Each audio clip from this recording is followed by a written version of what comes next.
Alright, let's try the Ps3 Av setup for the AVerMedia. You can see in the screen, I'm showing you the setup, like making sure everything is working properly. It's under components, because we cannot use HDMI for the Ps3 because it's protected, so we are forced to use components. As of right now, as you can see, I'm loading the game.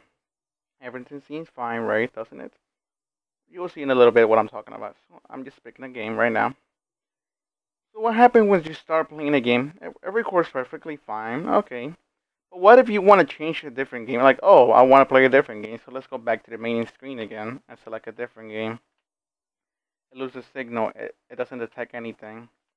And why does it do this? Because, how can I explain this? With the Injustice, it was running 1080i, and Skullgirls, I believe the highest it goes to 720p. So when you're switching the resolution between games, the device actually loses signal, and it won't find it again. As you can see right now, I'm trying to find the signal, it doesn't detect it. So what did I do is go back to the HDMI PC settings. I picked up the settings, then I went back to component settings again, and I load the settings again, and it works again. So if you're trying to switch in-game, it's just going to stop. It's not going to detect the device anymore. Another downside for the AV components. So now let's try the Elgato game capture card with the AV component settings. You can see right now the games load perfectly fine on the screen. I was already in Skullgirls because in the AVerMedia last time I left it was Skullgirls.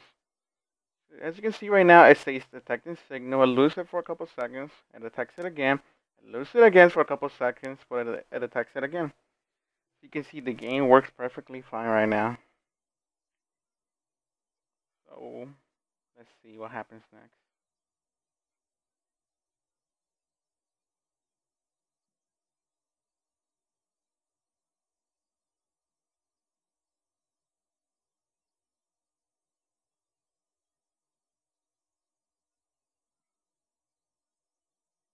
Alright, let's switch now. Let's see what happens.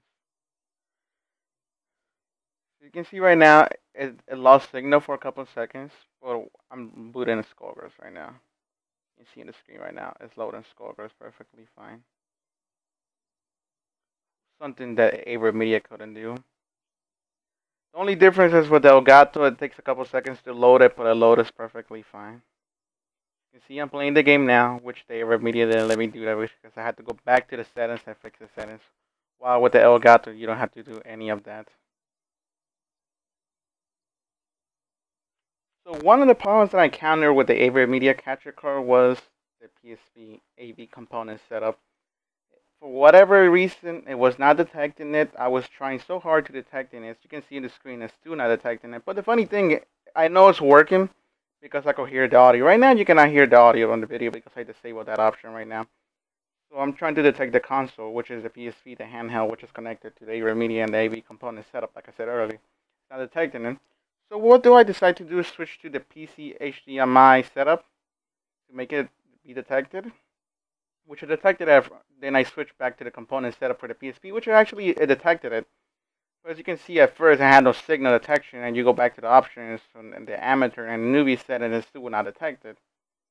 The only problem that I also encounter is, I should say not the only problem, another problem that I encounter as well was when you record with the PSP with the AVerMedia, actually the screen is shaking.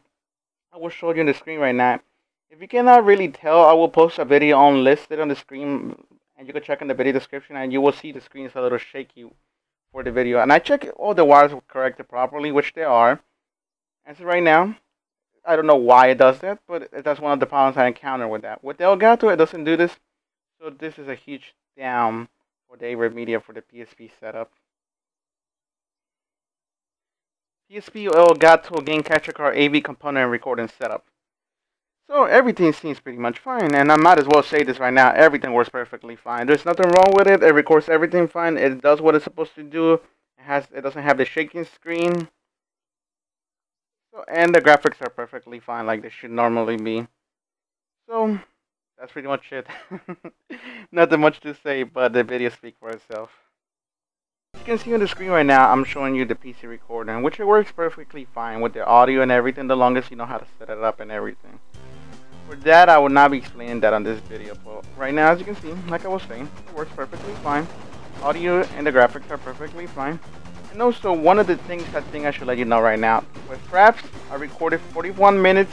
It turned out the file to be 31.9 gigabytes size of the file. For the AVerMedia, I recorded 1 hour and it was 4.87. And you actually can make the quality better, and you could switch the file format. You could do a lot of things with the AVerMedia recording for the PC, which I have no complaints about right now. So for the PC recording, it works perfectly fine.